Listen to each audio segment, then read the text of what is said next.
Hey guys, how you doing? I have been gone for a couple weeks, so it's great to see you again. I was on vacation in Colombia.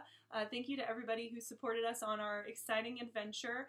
That really meant a lot, and hopefully you enjoyed the pictures and stuff that we shared. Anyways, now that I'm back and finally getting back into work, which was really difficult after taking 3 weeks off, I wanted to share with you 3 tactics that will help businesses who are struggling with social media gain some more traction and have a little bit more success. So these are 3 things that I think you can start doing right away.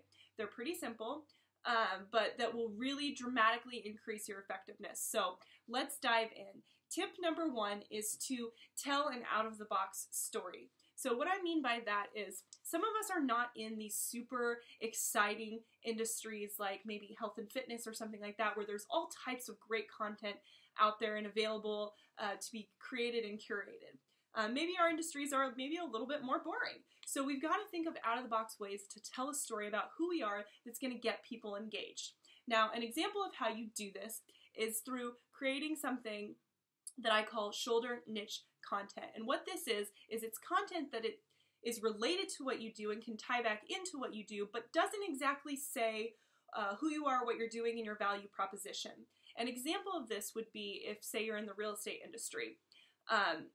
And a lot of you I know like to talk about your listings and your clients, and that's all great, but we've got to layer in other things that's going to attract more top of the funnel traffic, meaning people that are out there that might be interested in what we do, but they need some type of content piece or something to capture their attention, get them interested, get them on your page, and get them to learn a little bit more about you. So some examples for that would be, of the shoulder niche content, would be stuff like DIY tips, home improvement, landscaping and garden tips and tricks, things like that, where it doesn't exactly talk about real estate per se, but it can tie into what you do.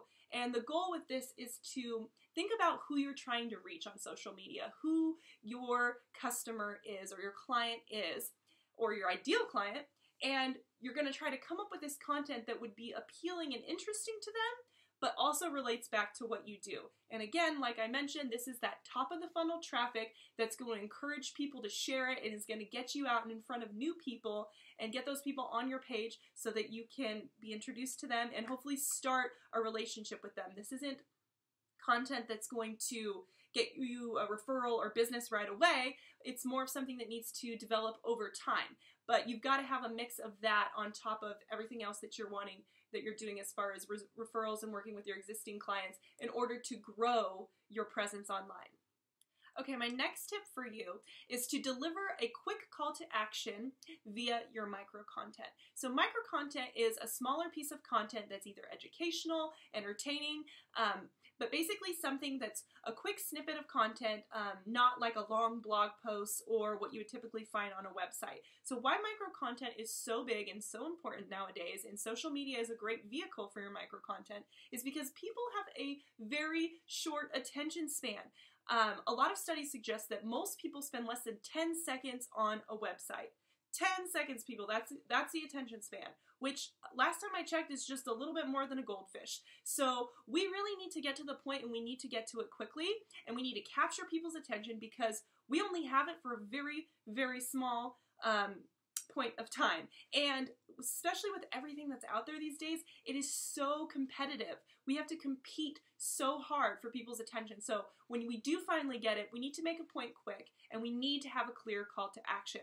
So my suggestion for you would be to use and build out micro content on your social media that is short, that is very limited when it comes to text, and use and incorporate visuals, meaning video or imagery, as much as possible, because it is true that, you know, a picture says 1,000 words and video says even more.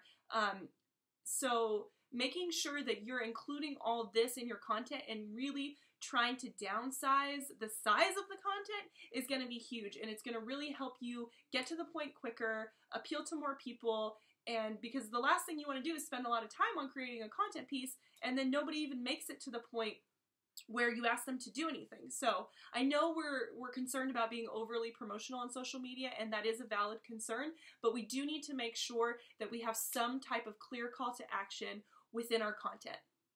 So my last tip for you, tip number 3, is to connect in real time using video. So there's a bunch of different options out there. I don't know if some of you still use Periscope, haven't heard that word in a while, but that was like one of the first big ones. Now it's all about Facebook Live. But all these live video feed options are a great way to establish deeper connections through social media with your client base, show people a little bit about your personality or your business behind closed doors, and all of that, like I said, is just going to really deepen the connection, because video, it's pretty personal. I mean, it really allows you to see and learn more about a person. And it's engaging and entertaining for people. So I really encourage you to step outside your comfort zone. I know that video is hard for a lot of people. It was hard for me, especially live video, because it's uncensored. So maybe start, if you're afraid of the whole live video, maybe start by just putting together some videos and posting them first so that you can kind of edit them a little bit. And once you get a little bit more seasoned and comfortable with it, then you can switch over to live video. But one of the main benefits to doing live video is that, for example, if you use Facebook Live, all your followers are notified when you're live. And I don't know how you feel, but a lot of times when I see people that I know going live, I want to see what's going on. I want to see what is so important that they have to say that they're willing to go live and talk about it. So it is something that is getting a lot of engagement and interest from both businesses and, consumers. So I definitely encourage that you give it a try. It will definitely boost the engagement of your social. So let's recap those 3 tips real quick. So tip number 1 was to tell an out-of-the-box story. Tip number 2 was to deliver a quick call to action via your micro content. And tip number 3 is to connect in real time with your audience using video. So what do you think about these tips? Are you doing this already? Are you having success with it, or are you going to try it? I hope some of you do try it, and I hope that it helps increase the effectiveness of your social media.